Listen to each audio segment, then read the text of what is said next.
Hey everybody, welcome to the Players Deck episode 111. I'm your host Justin Montrell, joined by my co-host, the man that killed Mario, Montrell Rice. Hey, it's me. It's me, Mario. Or my favorite, Luigi. Good old Luigi quotes from Mario Party. Oh yeah, Luigi, look at that.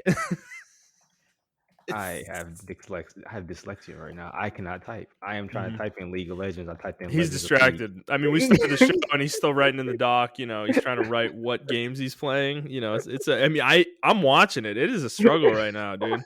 Like, my God, he spelled League like 15 different ways before he actually got there. You know, but hey, you know, it's okay. We're adults, Montrell. We got things going on. We can't always be at our best. You know, it is what it is. However, him typing has nothing to do with us doing a podcast. So, Montrell, the Mario has been murdered by Nintendo this week. Yes, sir. Officially, it's over. If you're listening to this show right now, you can no longer download or purchase the Mario Collection 3D collection for the 35th anniversary that had what was it? Super Mario 64, Sunshine from the GameCube, and then Galaxy, I believe, from the Wii. Is that correct? That is correct. You can no longer purchase that, and even physical versions of the game have been pulled from retailers. Nintendo's tyranny knows no bounds. They even got Amazon to pull that shit. Like, it's bonkers, man. I mean, Montrell, really? Come on. They got Amazon to pull it? Yeah, dude. Yeah. Let's go look. Let's go look right now. Man, I mean, tell me what you feel about this, Montrell. How do you feel about Nintendo just taking gaming in a horrible direction? You know? Oh yeah, this is definitely going to be a precedent. I can see fucking Madden or not Madden. I can see fucking EA doing this for one of their games.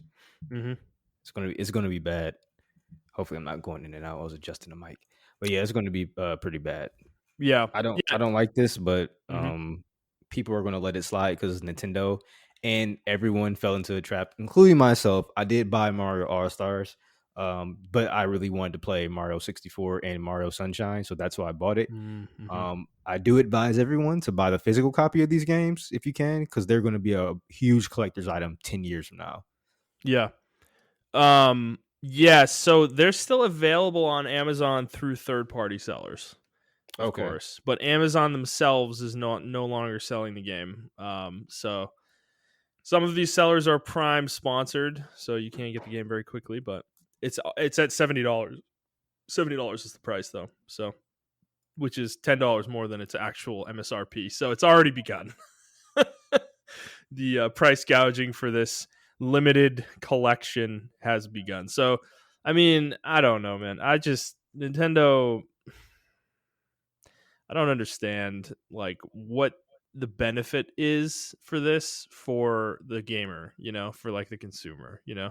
It's like, this is a collector's item. Okay, sure. I guess I can buy that sort of. But it's like, these are old games, bro, you know, like they're old. I can pirate all of these, you know, like Galaxy maybe a little less so, but Sunshine and Mario 64 definitely, you know, like just sell them to people, you know, if they want to buy them. That's weird, you know. It's weird. It's so weird. I don't understand, you know. It is weird how they did it with this franchise. I think they can get away with it because it's Mario, so they knew they can do this. But it is weird that they just don't leave it up. And I guess they just wanted to get as many sales as possible. But the thing is, I don't feel like they put much effort into it to justify what they did. Yeah, like I can see if they put like, you know, they upscaled or they did upscale some things, but it was other ways they didn't upscale stuff. They just slapped the three games together ported them together onto Switch and threw them in a collection. Like, it's they literally found emulators that people were already using online. That's in crazy. some of the coding. So it's like, God. They didn't really do any kind of upscaling. They didn't try to do like, you know, maybe what Halo did with their collection, which is you can, you know, play between old graphics and new graphics. They didn't do none of that shit. Because I would have liked to see 64 updated with like, you know, current graphics or something like that. Yeah, but better looking textures and everything. Yeah, yeah. So they didn't even do. They didn't even do that. So it's like, ugh. They're definitely taking the lazy route when it comes to Mario. So which is kind of bad because Mario is their mascot. So I don't know, Mhm. man. I mean, like It's you weird said, to this me. is Disney. This is Disney behavior. They're putting Mario back in the vault for a little while, and I bet you in a few years we're going to see another collection that has like Super Mario 64, Galaxy, and Galaxy 2. And Sunshine will be nowhere to be seen. They're going to start just piecemealing these games out together, and fuck it, God, I I don't like this. I don't like it one bit. I don't. I don't. I hate it actually. In fact. So yeah. You also said before the show too, they're taking down there was like a NES game collection too that you could get that they're taking down, like a collection of the older Yeah, games. yeah, it's something called Mario 35. I don't really know too much information about it, but I know my Mm-hmm. one of my friends, he was one of my best friends was playing it, and he was talking about it on a timeline, saying that, hey, I can still download it right now. So if you guys are still looking to play that, I think it's just like a collection of all the old NES games, of Mm-hmm. Mario NES games, and they were Yeah. doing a celebration for Mario in his 35th anniversary. So Yeah, so this does look like, I don't know if it's a collection of old games, but it is Super Mario Bros 35 is the title of it. Nintendo's website, the link is dead. You can't get to it anymore. wow, They never took it off mind, their guys. website. Dude, they're crazy, man. What the hell is wrong with them? Like, dude, this is gonna be like a thing for me now. Like, this is almost like gonna be my catchphrase at this point. The fucking open contempt they have for all of us is unbelievable. Like, they don't like us. They don't like us. They look at us as open wallets. That's what they look at us as. Like that's what Nintendo feels deep down in their heart is that's what they look at us as. Their developers I'm sure don't, but the corporate does. The people who run the show, they do. They don't like us. There's no other reason to do this, man. Like if you actually want your customers to be happy and fulfilled, just let these games be available. You know? It's crazy. Oh, you know what it was? Oh, you know what, Montreal? This is a multiplayer battle royale style Mario thing. So, What? yeah, it was temporary. That's right. I remember this. This was announced. Okay. Back when they announced the 3 collection. So, yeah. All right. Well, let's get into the show proper. So, for those of you who haven't listened before, this is our weekly show where we talk about video games, video game news, and other topics pertaining to video games. We post at 6 a.m. Central Time on Fridays on Apple Podcasts, Google Podcasts, Stitcher, Spotify, and your favorite podcast app of choice. Also, please send us questions on any topic we talk about on the show or anything we don't talk about that you'd like to hear our opinions on. You can send it to theplayerstake01@gmail.com or at theplayerstake on Twitter.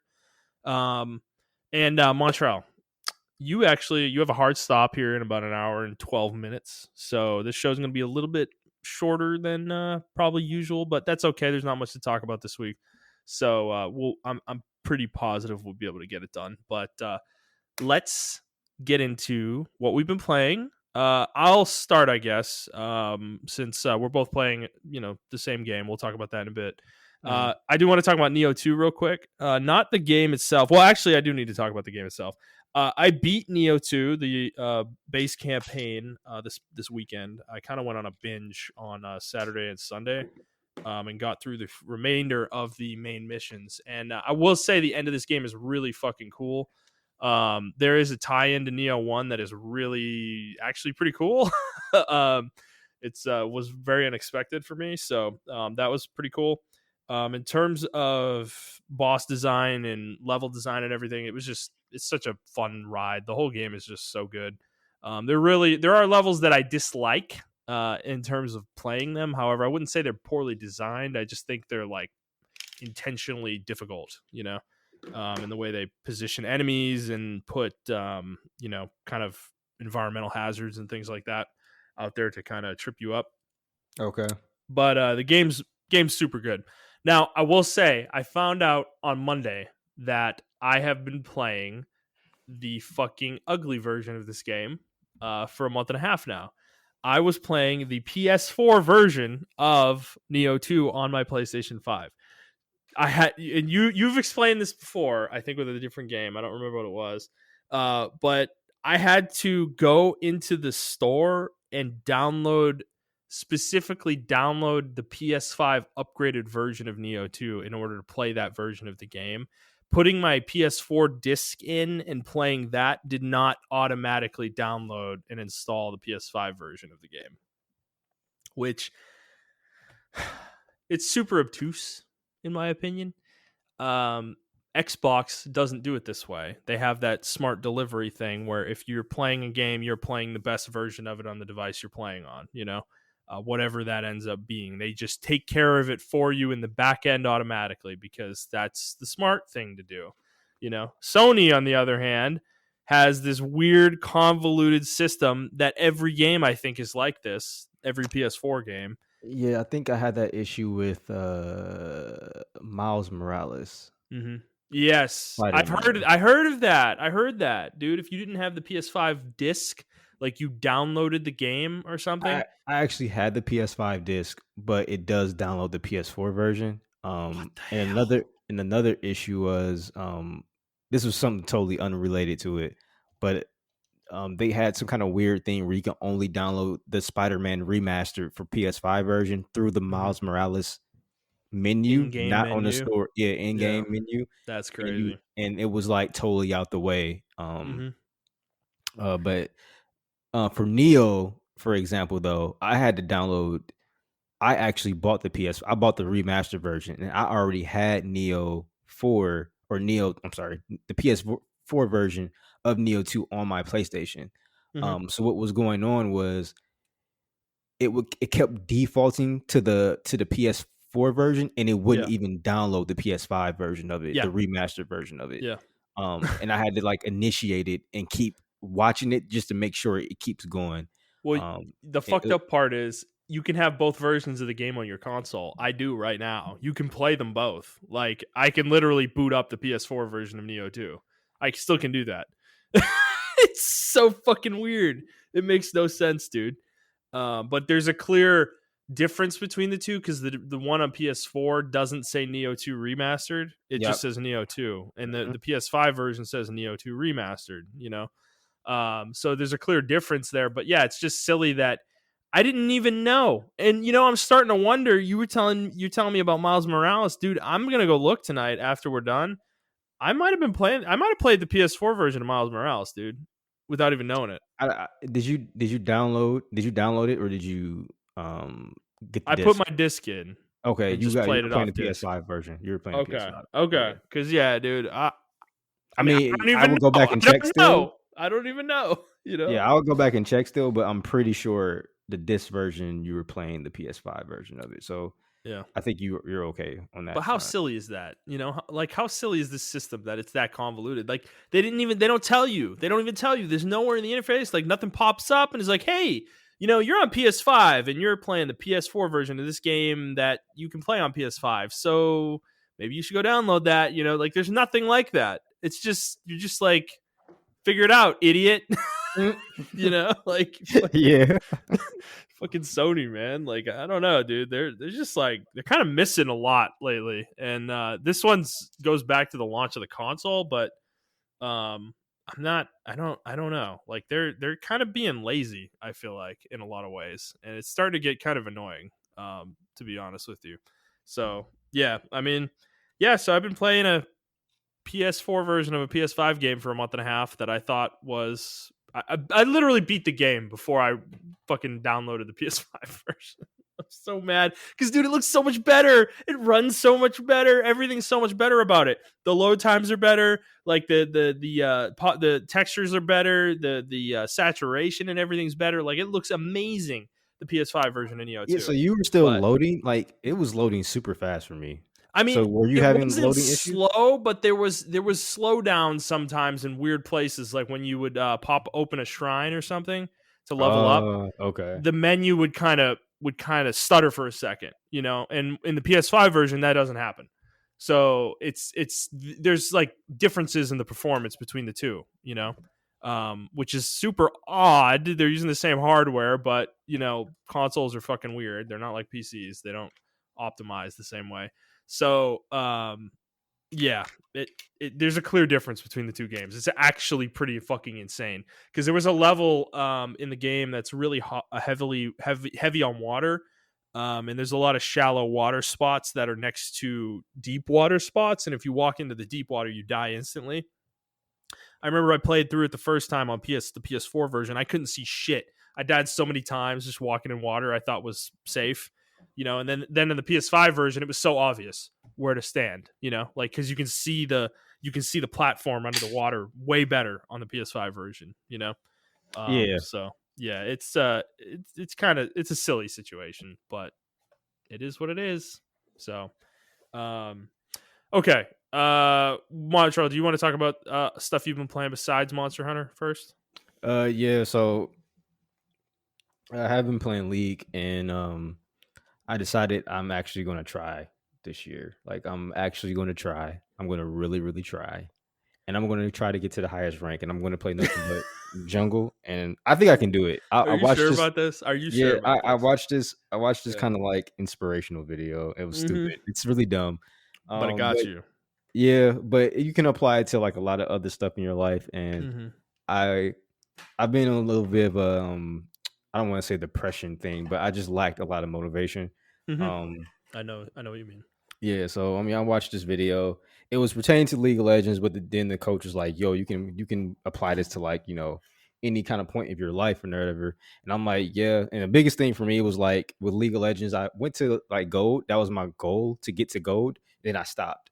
Mm. Where I should have kept going. And the problem was I was scared. Like I was like, what if I fail and whatever the case may be, right? You're gonna So get exposed, yeah. yeah, Yeah. so it's like I'm going to try. So the reason I bring this up is because like it just doesn't apply to League of Legends. It's going to apply to other aspects of my life. I'm actually going to try like in every aspect of my life, as far as like the podcast goes and Mm-hmm. video games and everything, my health and my job and Mm. everything like that. So, Mm-hmm. yeah, guys. I mean, those inspirational videos on YouTube may be corny. I was that person. I was like, these are corny.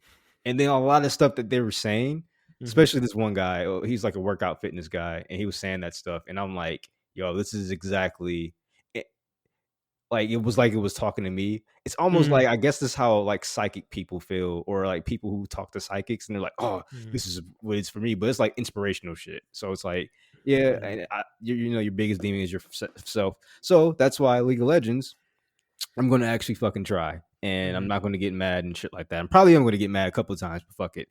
But Mm-hmm. that's it. Oh, and I also, if you guys are looking for a they have something called the 2DS XL. So this is off topic. I'm trying to get my 3DS library up, and Mm-hmm. the 2DS XL is nothing but the 3DS, but without the 3D Yeah. functionality. So It's I ugly did. as shit too, but yeah. Well, there's one that actually folds. It looks like a regular 3DS. Oh, okay. Yeah, it looks like a regular 3D. I know what you're talking about, the ugly version of those, but it's, Mm-hmm. it's called the new 2DS Oh, XL. that's right. I remember. Yeah, I remember that. Yeah, so you can get That's that, right. and it looks just like a 3DS, but without the 3D Jesus, functionality. dude. If you're like Yeah. me, you always play with the 3D functionality turned off anyway, so it doesn't really fucking matter. Mm-hmm. You just want the Uh, clamshell. I just want the clamshell, and that's it. Because I broke my 3DS on a move 2 moves ago, or no, Mm-hmm. 1 move ago. So I Ah, broke okay. it, the screen shattered. Yeah. So Yeah, so I mean, I know what you mean about the motivation thing, man. It is a thing. I think it's a thing we all struggle with because it's easy to deflect, right, and like blame others or blame circumstances or whatever. But what you said, our biggest enemy is ourselves. It's like the truest thing ever. It really is. Like you're the only one really holding yourself back. Ultimately, there are times where other people are going to hold you back, or your situation or company you work for is going to hold you back. But that that kind of thing though, when that happens, that means you need to take it upon yourself to either get out of that situation or figure out a way to improve it in some way. Don't just accept where you are and be complacent. And it's a hard thing it's a struggle, man, constant struggle to kind of fight against that mentality. So I know that very, very well. I had my own come to Jesus moment with that a couple years ago. So it yeah, it hits home for me. I know what you mean. I would love to do the same with Dota, by the way. Like, just go hard at it and just get really good at that shit, and like see how far I can go. But man, the time commitment. I can never give myself that much time. I'd have to like drop Apex Legends probably, and not play Yeah, that. yeah. That is great. I'm sorry. I just got informed I'm about to be an uncle. Ooh, Yeah, wow! Well, congratulations, man. yeah, it's funny. Man, look at this dropping news on the pod. Breaking news, Yeah. everybody. That's awesome, dude. But yeah, I feel like you guys, the way you guys play, you guys can be like that. Like I feel like especially the way you guys play Apex. I feel like you guys would be excellent streamers. The reason I'm doing this is because I eventually do want to stream one day League of Yeah, Legends. yeah, There are not yeah. too many. I don't want to bring race into whatever, but there are not too many black streamers for League of Legends. We got Tyler Hmm. One. I think he's the Hmm. only one that Yeah. streams. I think he's. I don't know if he's all the way black. I don't know. I know he's like half black. I think. But I know that's like super racist, but He's it's true. partially he's I black, think man. yeah, he's Yeah, black. okay, Okay, yeah. yeah. So I think he's the only streamer, and then everyone else is like Yeah, what are other you, races. a fucking Death Eater, bro? Fucking half blood. Well, I mean that's the thing. We say that. I'm kidding. I'm kidding. It's funny the way you said it. But yeah, I mean, because a lot of people play League of Legends, or a lot of people play Overwatch, and then they get into League of Legends. Like a lot of Hmm. people who play it and whatever, and they ask me about it, and it's such a hard game to explain. So it's like I want to play it just to get different walks of people from different walks like to play League of Legends. I'm not trying to be a sponsor or anything. I just think the game's fucking fun as shit. If I play Hmm. Dota, it'd probably be the same thing for Dota. If I started out with Dota instead of League of Legends, Yeah, so I it's just think such an unfortunate reality that you didn't yeah. play Dota. God. But if I get anybody into either one of those, like that's cool because I think Hmm. MOBAs are like really fucking cool. Yeah. I think they really challenge you as far as like who you are as a player They and a person. do, dude. Not yeah. It goes as far as a person, dude. They put like you see people's true colors when they play MOBAs. Okay, Yes. uh, those people who play MOBAs and they blame their team all the time and like they are always screaming at their teammates and saying blah blah. Those people are like they're the ones. They're not inwardly reflective, right? They're not sitting there being like, okay, my team is bad. However, what could I have done better in this situation to help my team out? Change my play around the way they play. Maybe to improve our odds of winning. That like stubbornness. So it's definitely a real thing with MOBAs. MOBAs are interesting in that regard. They really do push your limits. They're pretty nuts, man. Yeah, yeah. I feel like it's one of those only games that can do that. I mean, I Mm-hmm. think Apex Legends. I think this is why video games are really good for team building exercises. If I was a Mm-hmm. manager, I wouldn't force my team to play video games. If they are people that play video games, I think it is a really good team building exercise because the way we communicate on like Apex Legends and stuff. I feel like that's how we actually communicate when we were a team at work. We Mm-hmm. would build each other up. If someone was lacking behind, we would try to help them out. We wouldn't really like talk. We Yeah. would talk trash about them, but we would talk trash like in the joshing way, not like Yeah, yeah. Not yeah. like So not being serious, like oh you suck, yeah, you know. exactly. And I Yeah. and I feel like us playing video games off the job actually improved our morale when we went back to the job because Mm-hmm. we built that teamwork off the job and now we know how each other works on the job. So Mm-hmm. Right. um I think you can just apply video game. That's why I'm talking about this because I think a lot of other podcasts, even us, we don't really talk about how video games can improve your life outside of just video games and how Mm-hmm. people can use it, like how people read books to improve their lives and stuff like that. I Mm-hmm. really think video games can be used as the same in the same aspect Mm. as well. I mean, I we agree with always hear you. I negative. totally agree with you, man. Yeah, Yeah, we no. always hear negative stuff about how it causes people to do shootings and all this other stuff like that, but we never hear how it actually improves. I mean, we always hear the meme, oh, it improves hand-eye coordination, but we never hear like the mental side of it, like how mentally taxing these games can Mm-hmm. be and how they can actually improve your morale as a person Right. and everything like that. Yeah, because dude, like, I mean, obviously they do improve your hand-eye coordination, obviously, but the mental side of it for a game like Dota and League, the speed with which you need to process information is very high.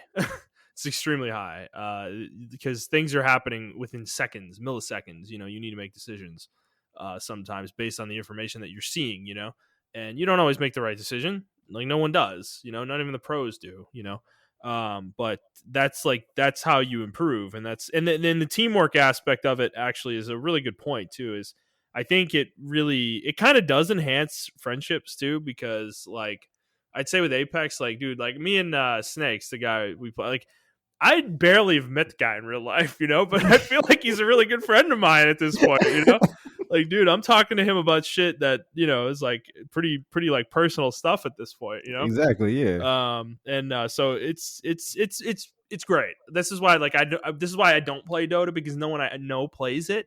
No one else plays it. So it's like I'd be playing by myself really, and I don't want to like give up Apex to do that, you know. Yeah. So that's kind of why I haven't really. I've dabbled. It's funny with Dota because I dabble every once in a while. Every few months, I'll play a few bot games by myself Hmm. over like a weekend or something, and that's it. And then I'll just drop it for another 3 months, you know, and won't touch it again. So I'm sure the bug will hit me with that game again someday. I don't know when that will be, but yeah. And in terms of the way we play Apex, yeah, we're I mean, dude, we kind of play it like Twitch streamers. Honestly, like we hear gunfire and we just run at it most of the time. You know, like we're pretty psycho with that. We're not that good. Like we could probably win more games if we played more carefully and methodically, but it's just not. I don't want to play the game that way. You know, none of Yeah. us really do. Exactly. Like we want to fight. You know, like that's what Apex Legends is. It's about fighting. You know, it's not like PUBG where you hide in a building for 20 minutes. You know, that's just not the game. You know, Yeah. Exactly. so yeah. Okay. Well, let's get into the big game. This came out a week ago from when this podcast will be live. Monster Hunter Rise on the Nintendo Switch. We were both kind of hemming and hawing a little bit about getting it. I think me more than you for sure, but we both ended up getting it. And Montreal, you've been playing the shit out of this game. So tell me your experience so far. How are you liking this new Monster Hunter? Um, this is gonna sound weird, but I actually enjoy the portable aspect of this game. And when I'm saying Yep. portable, I don't mean like me taking it on the go. I Yep. mean like the way the game is fed to you.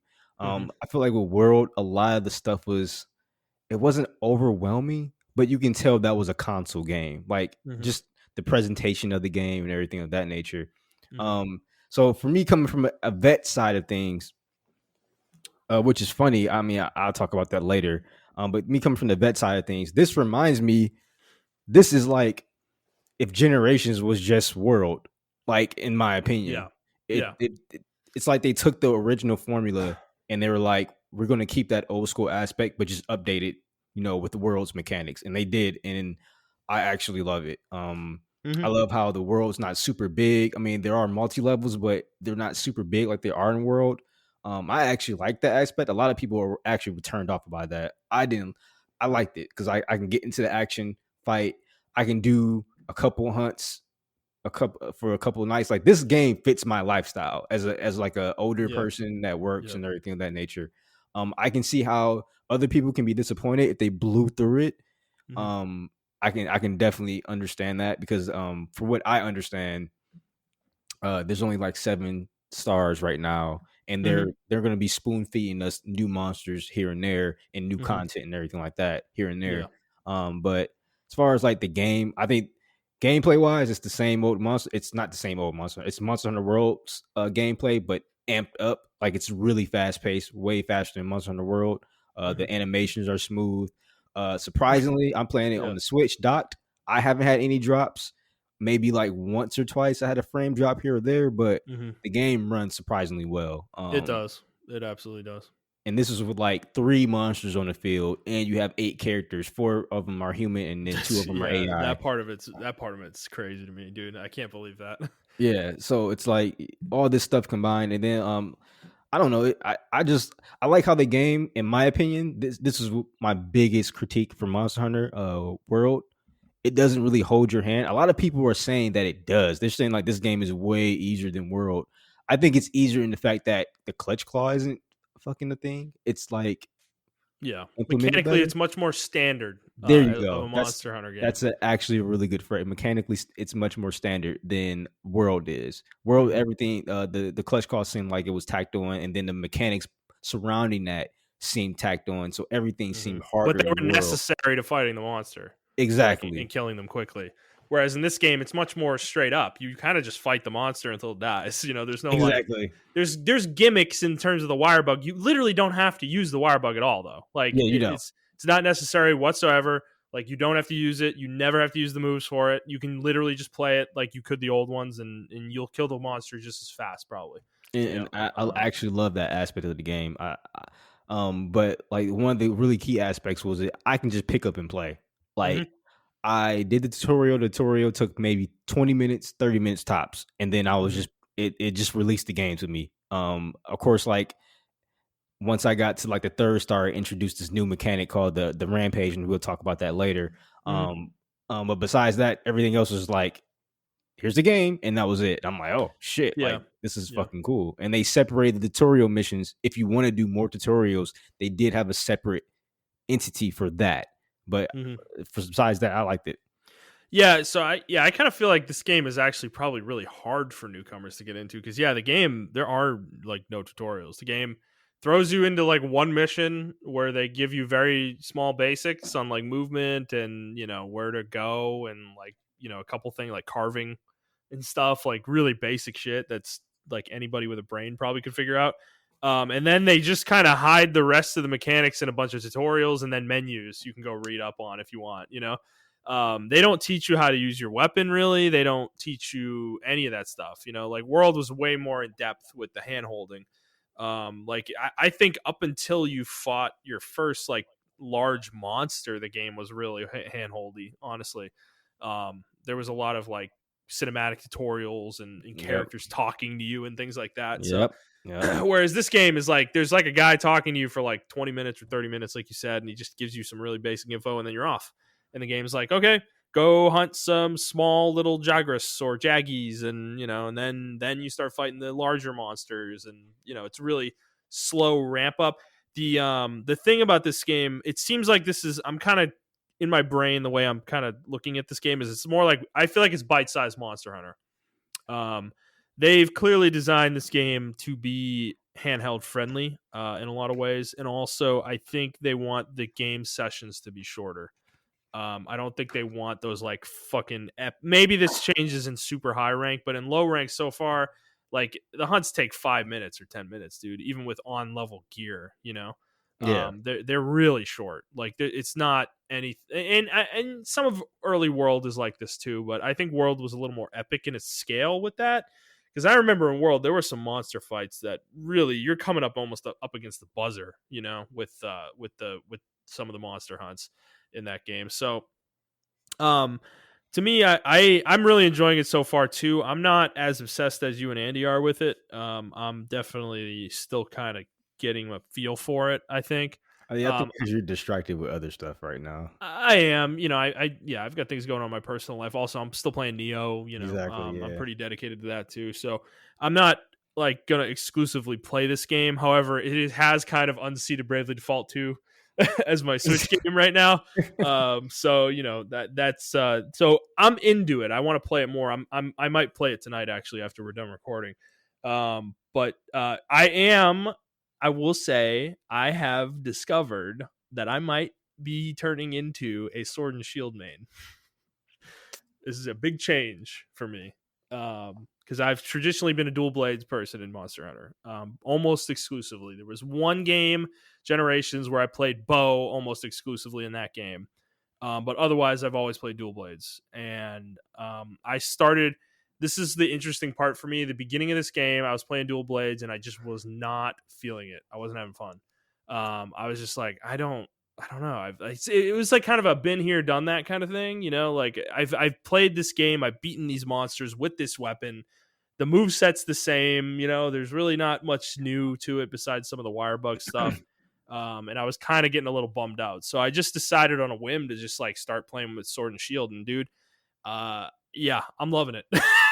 To be honest, the weapon is similar to dual blades enough that there's an easy transition there, but it's actually a way deeper weapon. I feel like than dual blades is. There's legitimate like literal combos in here with Yeah. this Oh weapon yeah. you can do because you can do this like jump back slash or whatever, and then you jump back in, and then you can do combos off of that depending on your button presses that are completely different from each other, and it's really kind of fun to experiment with. Also, you can block, which is something that's new for me. I've never played a weapon that can block really, Oh, okay. and so that I'm learning how to do. To be honest, that's definitely a new thing for me that I need to wrap my head around because I'm so used to having to dodge and maneuver myself in a specific way that I don't actually necessarily have to do that now. I can just hunker down and block a lot of attacks. So that's nice. Also, you don't have to put the weapon away to use items, which is a huge advantage. It's like it feels like honestly, it's like dual blades but better. I know the damage isn't as high, but I don't know if I care that much. So I'm Well, kind of the going thing back and about it forth, is, like, but I think, yeah. with sword and shield, like, it's like a utility weapon. Like, Mhm. a lot of people use that, and they use traps with it, they use, like, Mm. bombs with Mhm. it. It's a really Mhm. utility-focused weapon, but you can also use it as a status or elemental weapon as well. Mhm. I think it's just a really versatile weapon.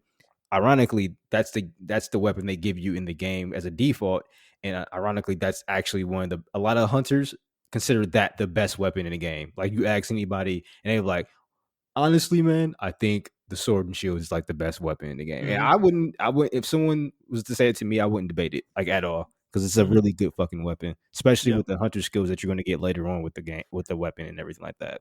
Yeah. So I'm gonna main it for now. I'm still playing dual blades. I have unlocked the rampage skills and then the switch skills, I think. Which kind of are sort of like hunter arts from generations a little bit, which is Yep. cool. That I had no idea that was going to be in the game, so that was a nice surprise when I discovered that. So I'm gonna keep playing dual blades as well. I think I'm gonna use both weapons. I want to play a third weapon too. Bow is kind of the one I'm leaning towards, but I haven't really done anything with it yet. I may dabble in something more like longsword, maybe, or maybe even try one of the heavy weapons. I don't know. Okay. So Yeah, I I just kind of think want to play this one a little differently than I have in the past. yeah. You always play the same weapon. I've seen literally jokes about it on Twitter, like, oh yeah, new monster in a game, baby. Oh yeah, and I'm gonna play Hammer for the eighth time. Yeah. And it's like you've been playing Hammer since like PS2. It's like maybe it is time to change it up a little bit. And I don't know, experiment man. with They some other just stuff. they just they just improve the hammer each game. And I just Yeah, every yeah, time they like this is one of those weapons. I do feel bad for dual blades because I feel like the last major improvement they had was maybe in Generations or maybe in World where you can do a lot of different yeah. stuff with it. World was like you were really acrobatic. The sliding attacks in World were so addicting, dude. They're so fun, dude, because you just like spin down the length of a monster's body and you're doing like these spinning attacks. It was really cool, but other than that, though, the weapon was still pretty basic for the most part. Yeah, and I don't know, yeah, and like other weapons, they get more buffs, obviously, like the sword and shield and the long sword, stuff like that, and the Hmm. hammer and the great sword. Um, I used to be actually a great sword main before I became a hammer main. So Mm, I hmm. usually sometimes I go back and forth between those. For some reason, when it went to world, I just couldn't grasp my head around it. It was a little bit too much, even though it added like maybe two or three moves to it. But it was Hmm. like I was like, this is not the great sword. I remember because they added the charge element as a big factor to the great sword, and Mm, obviously hmm. in later games, like that was just like the huge thing, and you had to really time your attacks. And I was so used to that. I was used to that in world or not in world, but in the older games. Like it was a joke. Someone said like if you're a great sword man, you gotta think three steps ahead of everybody, and that's true. Um, when you're a great sword man, but I think with world they added so much other layers to it that it's actually a way more complicated weapon than what it seems. Um, Hmm. and I Yeah. just like the hammer because I can just get in and do my thing and then get out. Hmm. Um, Yeah. I think the most complicated weapon still is the charge blade, because you got to remember like guard points, and I just remember Yeah. Andy like wrecking people. One of our friends, Andy, wrecking people, monsters because he was just so good with the guard points. Mhm. So it's crazy.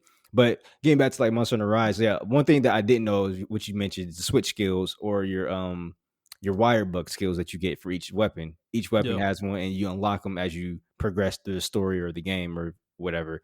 I don't know how else you're gonna unlock anymore. I know through like with the generations, it was like through certain things, like you do certain little side missions or side quests, and you get the no Yep. level 3 version or level 2 version of this hunter art or whatever the case may be.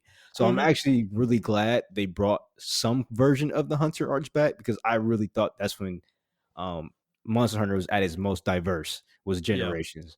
And And World was missing that element big oh time. It yeah, was big time. really it was really missing for both of us, I think, Oh yeah, when we went back, it ultimately. was really hard for us to transition to world. Yeah, yeah, It was because a lot of that complexity was gone. yeah, And then they added this gimmicky thing with the clutch claw, and like, I mean, we rehashed that to death when that game when Iceborne came out. But yeah, so I think largely the improvements in this game are just really good. The wire bug is a better version of the clutch claw.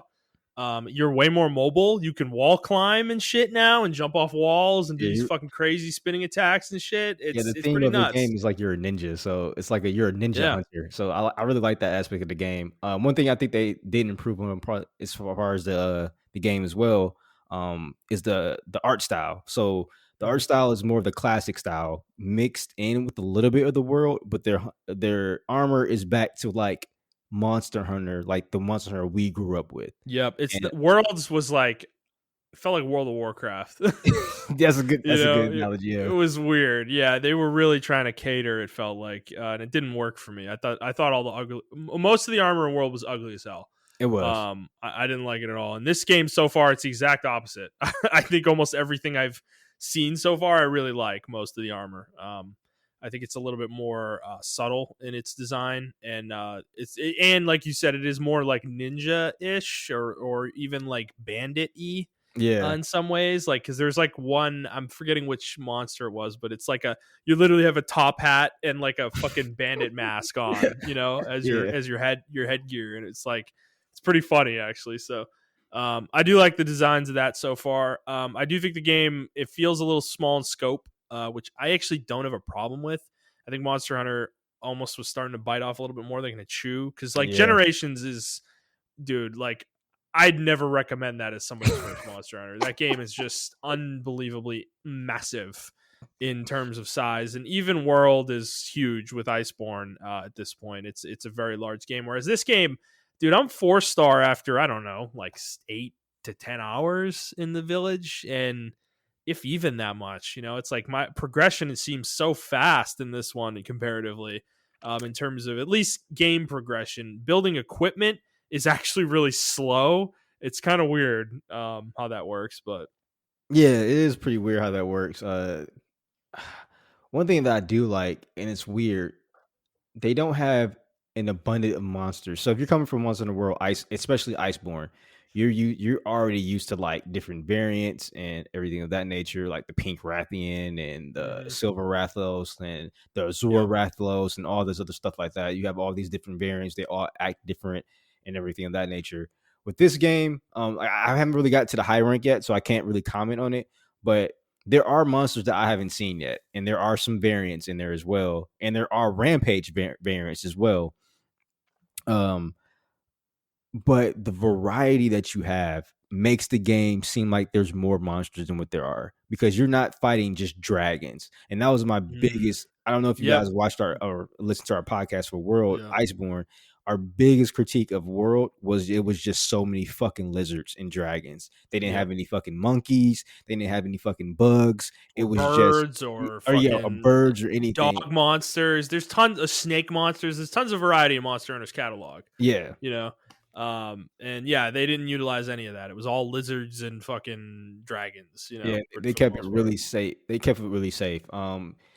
And I mean, Iceborne had like one or I don't want to say like they may have like 5 or 6 monsters that weren't really technically dragons, and it was like that big giant There moose was monster. more of it. Yeah, There was more of it in there, but but this game, man, like you don't even fight a dragon until like or some kind of type lizard type monster until maybe 4-star, and I love that. I love I that think it you was like Royal Ludroth might be the first one.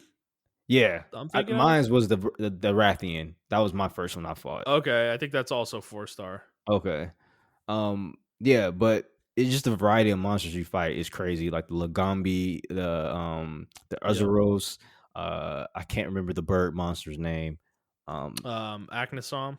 yeah, Aknosom and then the new monster. One of the new monsters they have. It's I can't remember his name. Oh, it's Baihansen or something like that, or Baishin or something like Baishin. that. I Yeah, don't it's like remember. a I don't fucking know. it's a It's a monkey monster. break dancing monkey. Yeah, with It the kind of wings. looks like Ipom from like Pokemon. You know how it has that like hand for a tail? Yeah, that's a good.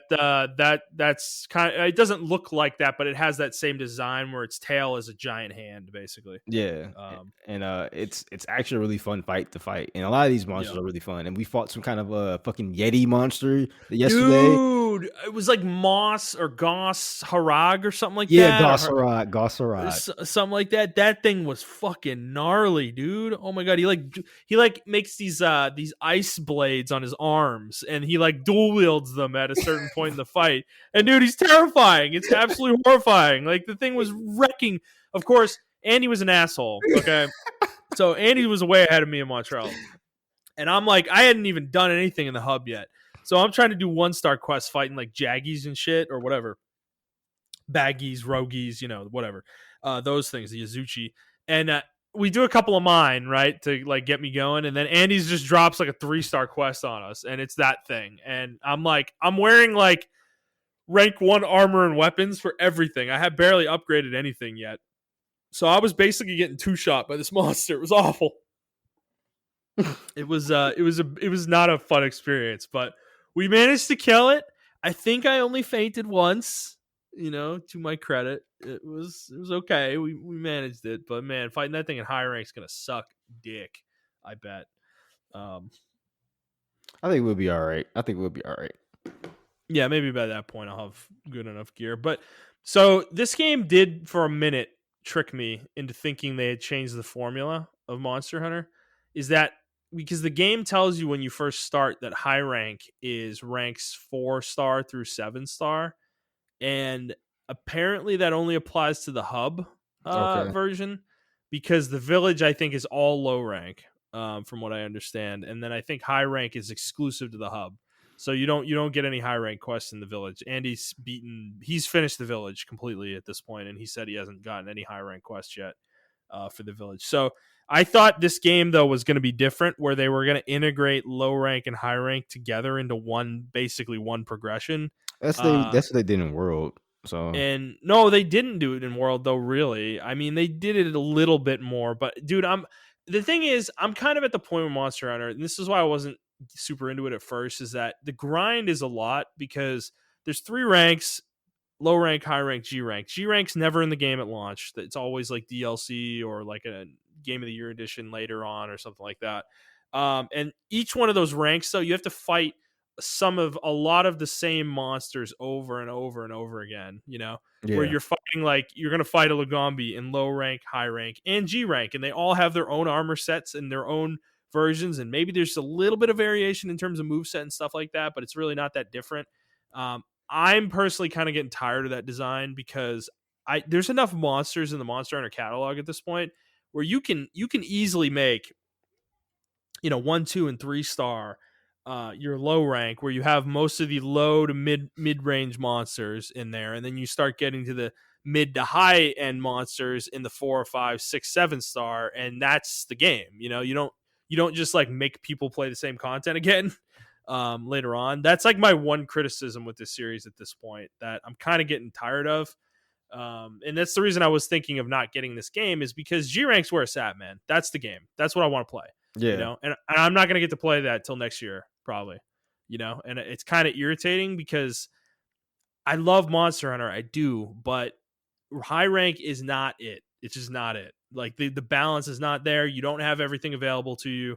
Armor slots aren't fully unlocked. Like it's just you cannot make a fully kitted character in high rank, And they always do this where they force you basically to play the game, first up to that point, and then sit on it for a while, and then come back later when G rank's added. And it's like, man, what would I like? I get it, maybe from a financial standpoint, Capcom makes a shitload of money doing it this way, but to me personally, it kind of puts me off on the game a lot. Because I remember with 4, I didn't play it until Ultimate came out. Even though I wanted to because of that reason. And in this game, I was thinking about the same thing with this game. Because I didn't enjoy the path and world. I didn't like the fact that I played the game up to high rank and then I had to wait until G rank came out with Iceborne, kind of thing, because Iceborne is the best version of the game. That's where the real meat of the content is. Even the clutch con notwithstanding and some of the other stuff that we didn't like notwithstanding, the meat of the game though is G rank. Like that's the real game to me, at least. Yeah. So No, you're I don't right. know. You're right. I I hope mean, they change that in the future. so I'm weird with Monster Hunter.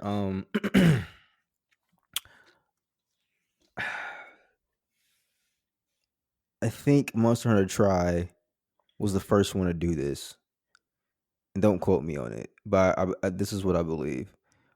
So the other games before Try, they did Mhm. have the regular base game did have G rank. When the Okay. when the G version or the U version came out, um, there wasn't really a U version. So like you had Monster Hunter, and then you had Monster Hunter Freedom, or you had Monster Hunter Freedom, then you had Monster Hunter Freedom Unite. Hmm. Uh, so when like Freedom Unite came out, and then Freedom Unite 2, I believe. I don't It's so weird how they did the name conventions for those games. Um, a lot those did have G rank, but they had more monsters. So when Monster Hunter Freedom came out, it was like, okay, cool. But then Monster Hunter Freedom Unite came out, and it was like, oh, we're not just getting G rank, we're getting more monsters. But Monster Hunter Freedom did have monsters in it as well, G rank monsters. Even with Hmm. Monster Hunter 1 for the PS2, that did have G ranked as well. Because I remember reading about it and everything. I never really got that far in it because I was Hmm. really new to Monster Hunter, so it was like really hard for me to actually get into it. Well, not get into it, but like G rank was exclusively online, and by the time I got online, Monster Hunter World One or Monster Hunter One on the PS2 was almost dead because a lot of people actually modded their PS2s or they modded their PS2s to play Monster Hunter 2, which is exclusively only in Japan. That never came to America. Mm-hmm. Um, and that one did have G ranked in it, but it also had Monster Hunter 2G, and it added a lot more monsters and it added a monster arena where you can pit monsters against each other and stuff like that. Mm-hmm. Uh, so Try was the first one. That's why that concept of like them doing this is new to me because Try was the first one, and I skipped Try and I went Yeah. straight to Freedom Unite or Try Ultimate rather. Okay. And I also did the same thing with 4. I didn't buy 4. Actually, I did buy 4. I didn't play it as much because I was going through a lot at the time. And then 4U came out and I bought 4U and I played the shit out of 4U. Um so yeah, and then I can't remember Generation. I think Generation still had G rank. It It didn't. wasn't It came on the Generations was on 3DS first, and that's where it came out in the US, and it didn't have G rank.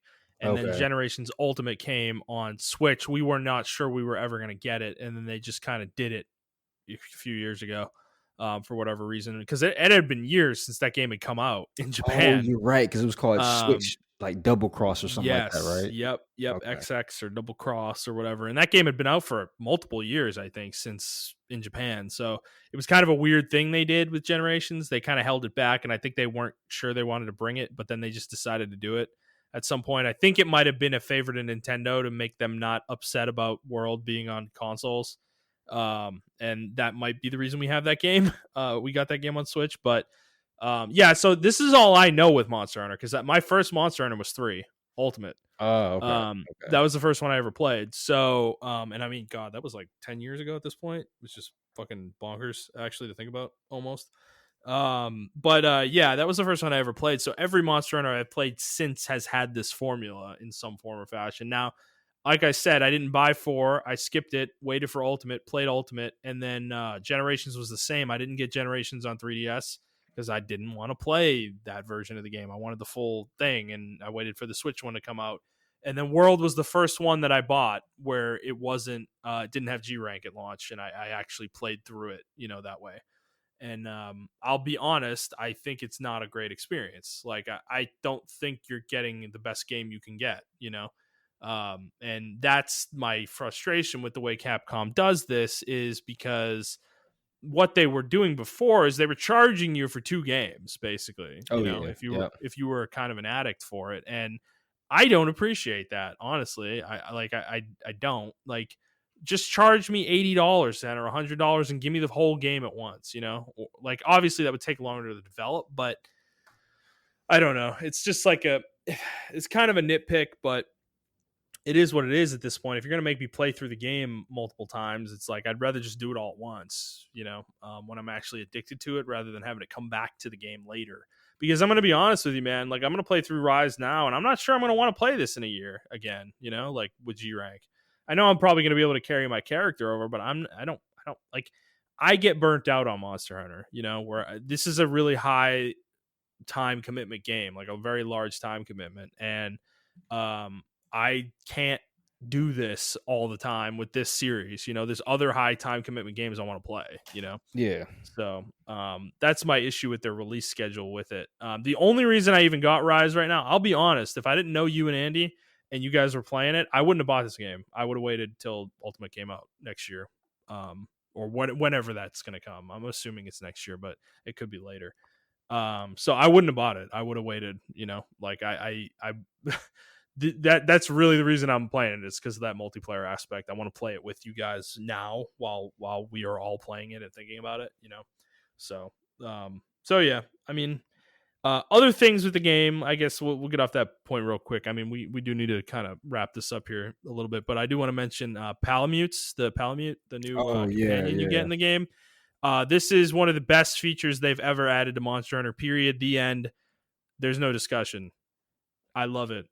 You can use a whetstone while you're on a dog running at a very high speed, and it's an excellent quality of life change that needs to be permanent. If there's no Palamutes in the next Monster Hunter game, I'm a riot. We're starting a petition, because yeah, they're great. I mean, Montreal, how do you feel about it so far? I love them. They need to be permanent, like you said. If they're not permanent, then I don't even want the game. I don't know what Capcom. I don't know what the Monster Hunter team would be doing at that point, because, yeah, they're just such a great addition to the game Mm-hmm. that I don't even know what I did without them. That's how Yeah, good they are. Like, I don't right. know why I even played the game without them. Yeah, because dude, you don't have to stop, right? The monster runs away from you. I jump on my Palamute and I run towards the monster, and I do all the shit I need to do after the fight, like use a whetstone, heal myself, use an antidote if I need to, or whatever Mhm. status effect item I need to use. All that shit. Use rations. I do all that running towards the monster. So there's like no downtime, between the fight, pretty much. And it's excellent. I love that. I love that feature. I think it's great. I think it's a great change. Um, I think they've done a lot to streamline this game, and I know vets are kind of iffy about that, but I mean, this is the world we live in now. Well, see, that's the thing I wanted to talk about too. I know we're trying to wrap it up, but I don't Yeah. think that should be iffy about this game, because there's a lot of stuff they took away from World. You still have to gather materials and stuff like that. We still have to literally search the world for materials. Whereas I feel like with World, everything was kind of like handheld, hand gate. Well, the game, those stupid scout flies or whatever would tell you anything nearby. Yeah, They would go ping it, and they'd be like, "Oh, there's a iron ore over here." exactly. Yeah. And it's And like, in this game, okay. you have to actually like look at your map, and you can switch your map to where you have to be, but you have to kind of memorize the mining nodes and everything of that nature. And that's what I figured out. Because you just can't put it on your map. You have to actually look at it. You have to look for these things. And I Mhm. like that aspect of it. I mean, it took me back to like an old school feeling of the game. The game really kind of feels like really old school. Like it feels like a I agree. generations game, Yeah. but just like with the new updated features. So that's why I was really confused when a lot of the newer people who are just playing World, they never played the older games. They said this game is actually easier than World as far as getting into and things of that nature. Where I totally disagree with that. I think this game is easier for me because I'm a vet. I know what the fuck I'm doing. I know what Mhm. I'm gonna do, what my goals are for Monster Hunter when I play it. but someone just jumping into Monster Hunter, Rise would be a little bit. It's not Mhm. overwhelming. That's the good thing about Rise. It's definitely not overwhelming. Um, No, they ease you in yeah, for sure. they'll ease you in, but as far as like how World did it, World was like, "Hey, let me actually tell you what this game. Let me show you the identity of this game." And I feel like Rise kind of misses that aspect of what the identity of Monster Hunter is, in my opinion. Mhm. The only thing I'm not going to really harp on it too long. I think they need to do something. Rampage mode is it's a horde style mode. You fight, different Mm. monsters and they attack your fort. It's That's totally different from the rest of the game. Yeah, it is, and there's really nothing else to explain about it besides that you do get rampage skills, so there is some benefit in doing it. It is more fun multiplayer than it is single player. Single player is very tower defense. If you ever play a tower defense game, it's It is literally a that. tower defense. Yeah, that Yeah, is what it is. it's a tower That's a defense good game with monsters. Yeah, it's kind of yeah, and it's like it's totally different from the main game. I mean, you just sit on a turret and shoot at monsters. That's what you do. It's Yeah, not and like, you can get off the turret and fight them in traditional ways as but well. that's not really a good way to fight them. Yeah, You know, like it's not. yeah. You can set up turrets and different automatic turrets and everything of that nature. So that part's Hmm. like really cool, but it's super tedious on single player. I think it's more so of a multiplayer thing, and that's cool as well. But that's really all I have about the game. I really don't Yeah. like the rampage mode single player, but multiplayer it's very fucking fun. So that's all I gotta I say got on it. I got one question for you. The Yeah. cheesy intro movies they do for every monster. Do you like them or not? Yes, I feel like they fit the theme of Okay. Rise. I think they're a little too goofy for me. I don't know. I don't know if I like them that I feel like much, they'll but probably be better in Japanese. If they you probably are. The voiceover for the English version is really like hammy, you know. Yeah, yeah, I don't love it, but okay, yeah. I'll say we'll leave it there for now. We're gonna be playing Monster Hunter Rise for the next few weeks, I think. So we'll have more thoughts, I think, as we get deeper in it for sure. So we'll leave it there for now. So okay, let's get into our news. There's only two stories to talk about here. One's actually a follow up to last week. So we have gotten confirmation from Sony. Sony posted on their support website that the PlayStation 3, Vita, and PSP stores are officially closing this summer. So Vita is closing, I think, on August 27th. PS3 and PSP are closing July 2nd, which is a short 3 months from now, from right now, from the day you're hearing this, 3 months. Um, I don't want to stay on this too long. We did talk about it a lot last week, but I do want to say that I still think this is crazy. I can't believe this ended up being true. The it's fact true. that they're closing the Vita store is fucking nuts. There were games still in active fucking development for Vita, you know, and they're just saying fuck it, no, we don't want your game, you know, like fuck off, you know, kind of Yeah, thing. I think some of the developers got told either now or They 4 didn't. months They ago. didn't know. Some developers didn't know. They didn't Yeah, know until the news broke, dude. Like Sony didn't say a word to them. They were selling dev kits as of a month ago, still for Vita, you know, yeah. to people. I think Um, that's very bad. I don't know what Sony's thinking. A lot of people one of my friends actually said this while we are playing Monster Hunter, and he was like, "I don't know, man. Everyone's on," and he's like, he never listens to our podcast or anything like that. It's just funny he had the same opinion though. He was like, I don't know, man. I think everyone's on Sony's nuts, and I think Sony's going to turn back into the PS3 Sony. He's like, I can just feel it, and I don't want them to go down that route. And that's how I yeah, feel right now. They're making a they're on lot their of way. yeah, man. They're making a lot of weird moves. I know we talked about it last week, but I just really want to hammer home that I don't like the direction they're moving. This is the problem when they get ahead. I mean, it's the same thing with Microsoft. I mean, obviously, Microsoft actually killed the entire console because they were so far ahead. The Um, Xbox One, man. yeah, Yeah, they killed the whole generation, they killed man. a whole generation, and I It's pretty think nuts. if if PlayStation doesn't get it together, they can probably do the same. They can probably fall off by the end of this Dude, generation. I'm telling you, my brother is a Sony fanboy, pretty much. And dude, this was a big blow to him, you know? Like he legitimately has been thinking about Xbox, like because yeah, he doesn't like Xbox as much, but Xbox, we're going to talk about this in a bit. They actually care. Like they're showing they care. They're trying to preserve games. Like they haven't shut down the Xbox 360 store. Like and there's no sign that that's ever going to happen, you know? And you can buy a lot of these games on the Xbox Series X store, you know, like it's old games, dude. Like they're trying to preserve their shit whereas Sony's just like tossing it aside and Yeah, doesn't seem to care, you yeah, know? and it's so weird that they don't understand the history that they have. It seems like Yeah. Xbox, they haven't been in the gaming sphere as long as Yeah. PlayStation, but they understand the history of their games, even if it is, campy. We're just trying to get on the good side of our customers, whatever. Mhm. At least someone there was like, "Hey, people care about old games, and they want to play these old games. This is one way to show the customer that we actually do care."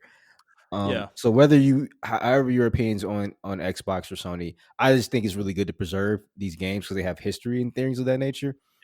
Well, and making them available, dude. There's always a new generation to play some of these old games, dude. Yeah, Like, and that's the missed opportunity Sony's like leaving behind here, you know? yeah, and you would be surprised how many 15, 60-year-olds want to go back and play the first Tales game, play the first Final Fantasy game. Dude, when you're in gaming, when you like become a gamer, like you really it becomes your hobby of choice. Like I think there's a real desire to see that history, you know? Well, it's It's it's to a like that certain with any degree, with but any fucking hobby, to be honest with you, right, whether you get into right. guns, movies, books.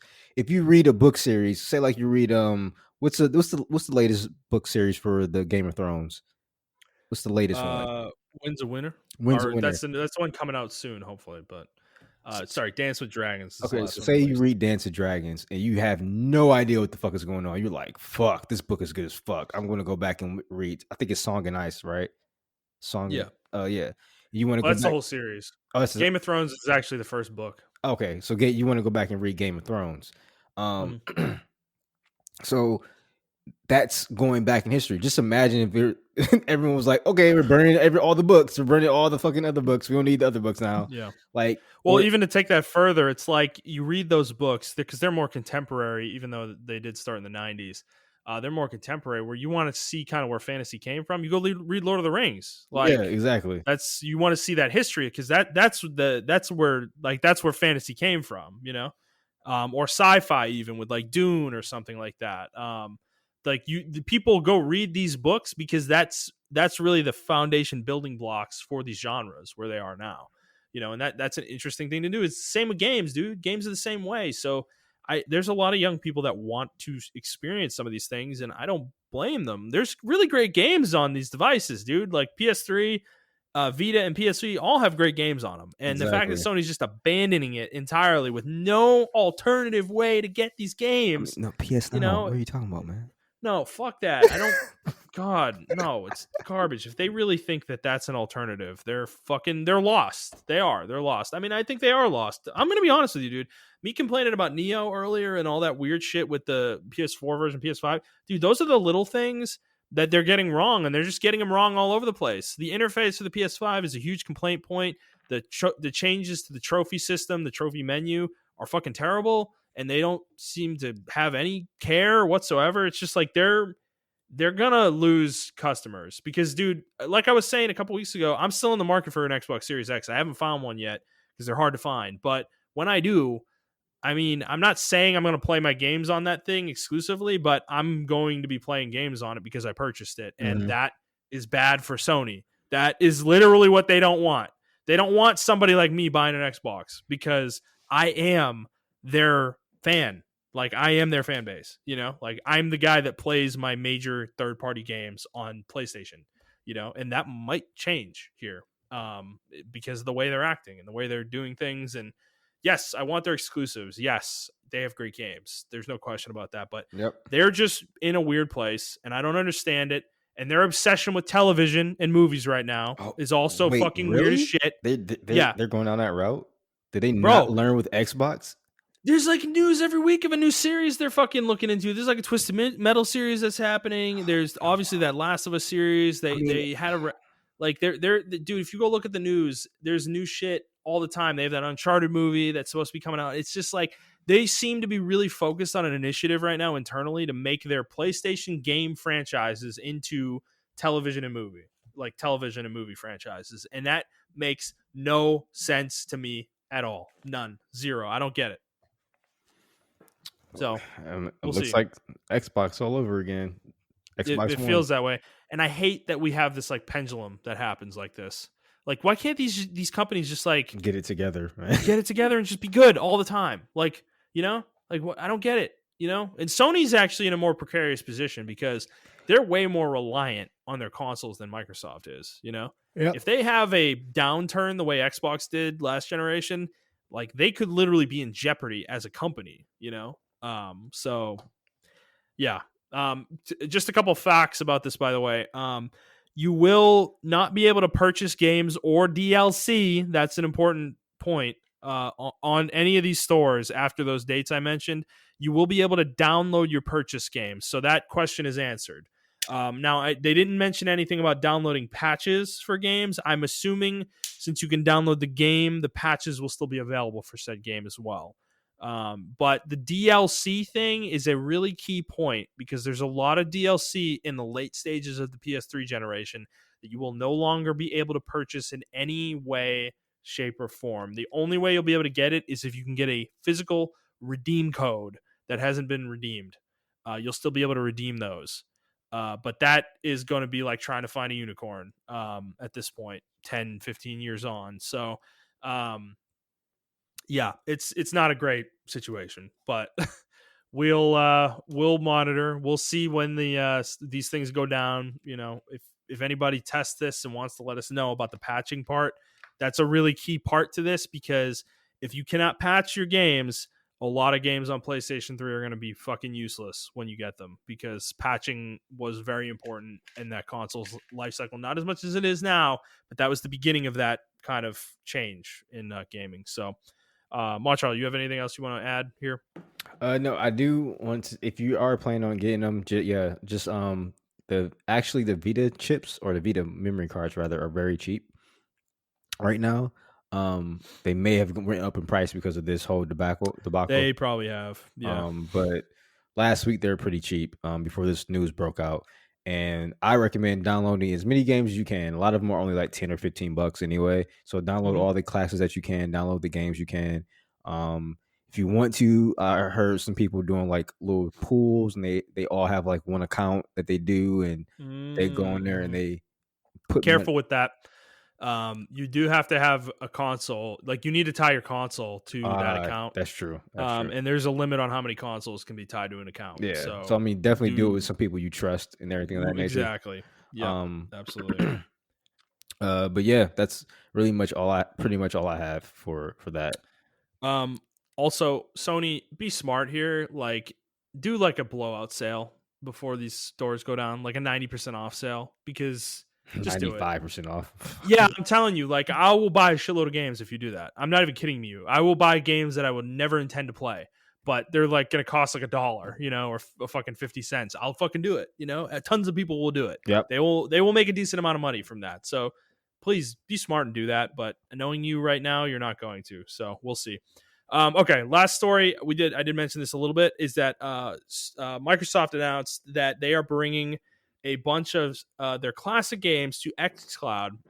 And this is just a small grouping of games so far. So various games: Fable 2, Banjo-Kazooie, Banjo-Tooie, Cameo, Gears of War 3, Fallout New Vegas, Oblivion. So there's a few others as well in here. But these will be able to be played via the Xbox Cloud Gaming beta. Okay, that's cool. This is already live. So yeah, I mean, it's cool. I'm sure they'll add more. So this though, this is the interesting thing, is this applies as well regardless of the stores going down. So this is so, like, how you were saying about PlayStation Now, Sony's like, at least this isn't the only way you can access these games with Xbox, but it is another way you can. Yeah. So yep. Microsoft's really trying to expand the functionality of Game Pass, which is cool. So there's also some good games on this list too. Yeah, Morrowind, fucking Oblivion, yep, fucking Fallout New Vegas, and Fable 2 and everything like that. Both nature. Banjo games, man. Both Banjo games, yeah. Gears of War games and everything like that. So yeah, these are some actual good games, and Cameo's not a bad adventure game. Yep.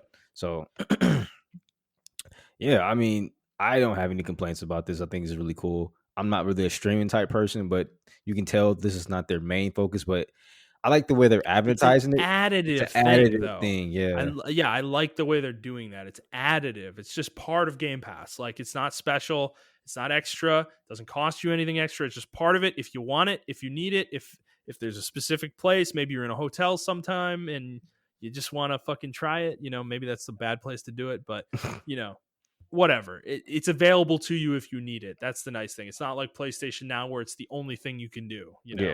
It's like that is the service. Yeah, because I saw So. other people complaining about this. Because I think the Metal Gear franchise anniversary is about to come up, and it was just Mhm. one or two people complaining about it. But I mentioned it last week how you cannot play the Metal Gear franchise. You can't play through that unless you have your old PS3. If you do not Yep. have your PS3, you cannot play it. It's Mhm. impossible to do it. Yep. Whereas with Xbox, you can play 2 and 3. I think 1 is still exclusive to PlayStation, but you can play Mhm. 2 and 3 on Yep. there. And obviously you can't play 4 because that's exclusive to PlayStation as well. But you Yep. can play Phantom Pain and everything like that too. So it's Mhm. just weird how they're doing that type. Oh, and you can play Snake Eater and all the some of the portable games as well. So Yep. it's just weird. Like, and Metal Gear has like a portable ops version of the game that's actually like a really good game with PSP. That's gonna be lost to time. Metal Gear Acid and Metal Gear Portable Ops. Yep. There was a Metal Gear Acid 2, wasn't there? Yep. Too. And Hmm. then what about Peace Walker? That was a PSP game, wasn't it? Yep. That's what I'm saying. It was an exclusive to PSP. Like, that Well, game actually, was that just game's on Xbox now. You can play that on Xbox okay. 360. That's so nuts, though, dude. That's Jesus Christ, Sony. I can't. Like, I can't defend them, dude. I don't understand these people that are defending them because that's unbelievable. Yeah, and That is a Sony I was franchise. just about to say Metal that. Gear. I mean, you can say, well, it's it's a multi-platform franchise, but everyone plays Metal Gear. When you say Metal Gear, everyone instantly thinks of Sony. Like, Yeah, was Phantom Pain even on Xbox at it launch? was, it was. It was? Yep. Okay, that was the first one then, because 4 wasn't. 4 was never on No, 4 was Xbox. never. That was exclusive to PlayStation. That was a 3, 2, PS3. and 1 definitely were never on Xbox until, these collections came out, Yep. so, yeah, no, that was a Sony franchise, and that's where we are now. They don't even care about stuff like that, Well, just think about the Um, other games. Like, imagine if Square Enix didn't want to bring Final Fantasy VII back, or imagine if mhm. Square Enix didn't want to bring the Kingdom Hearts games back. Imagine if Yeah, they didn't, if Capcom didn't bring the fucking Devil May Cry series yep, collections back and put them on dude, other consoles. Like, those are yeah. PlayStation games. People That's played where those. we're at, though. It's on the company that made the game to do that, to bring it forward. Sony's not going to help you. Like, they don't care. It's like, oh, an old game is old. We don't give a fuck. Um, That's almost their word verbatim. It's kind of wild. That's yeah, I mean, that's the way Jim Ryan talks about old games. So he's like, oh, it looks ancient. Who wants to play that? Gran Turismo 2. Who wants to play that game? Like, everybody, man. There's so many kids yeah, that go back and just play the original fucking Pokemon just to yeah. experience it. Or So dude, like, I'm trying to think of a PS3 game that was like, oh, fuck, it was like really good that probably is like dead, just gonna be lost to time. I can't think of one off the top of my head, but there's plenty of them, I'm sure, yeah. and that sucks. So yeah, that's where we are. So I think that's our show. Montreal, you do need to get out of here, so let's wrap it up, I think. All right. So, if you like this episode, please like the show, review the show, and subscribe to the show on whatever feed you are listening to it on. And please share with your friends. If you'd like to interact with us on Twitter, you can do so at iTrapTheHokage for Montreal. That is the number 4, not the word. I am at ThunderNut01. The show is at The Player's Take. If you'd like to send us a question, you can do so on Twitter, or you can send us an email to theplayerstake01@gmail.com. That's it, guys. We hope you enjoyed this episode, and we'll see you on the next one. Bye.